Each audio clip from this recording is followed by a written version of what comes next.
Recognizing the urgent need for a comprehensive and coordinated approach to dealing with the rise in gun violence and illegal firearms, the Prime Minister and Minister for National Security, Deacon Mitchell, said government has set up a National Security Advisory Council.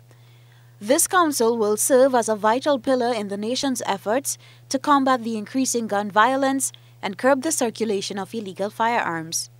In keeping with the council's agenda, the Prime Minister said the laws governing firearms would also need to be revised to help deter the usage of illegal firearms. And the Cabinet intends to pilot legislation in Parliament to amend the Firearms Act to introduce far more significant penalties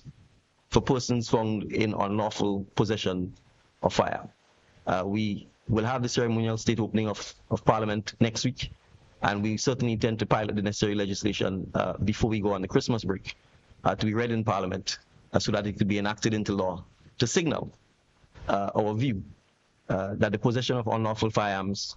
the use of unlawful firearms, the trading in unlawful firearms will not be something that we will tolerate or countenance. The installation of closed-circuit television or CCTV cameras at hotspots across the island is one of the measures that would be implemented to deal with illegal entry and trafficking of firearms. The government will also be constituting a project team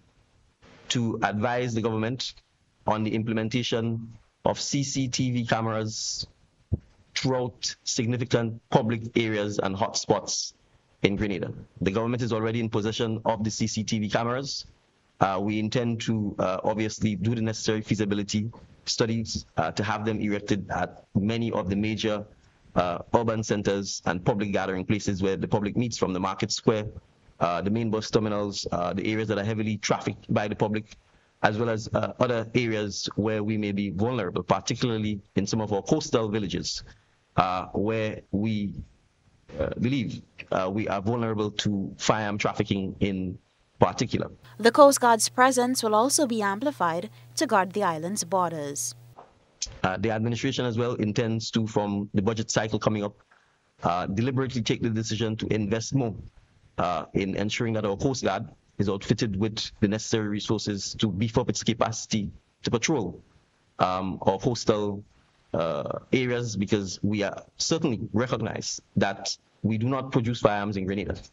and they are clearly coming into Grenada from outside of Grenada. Reporting for GBN News, Beverly Telesford.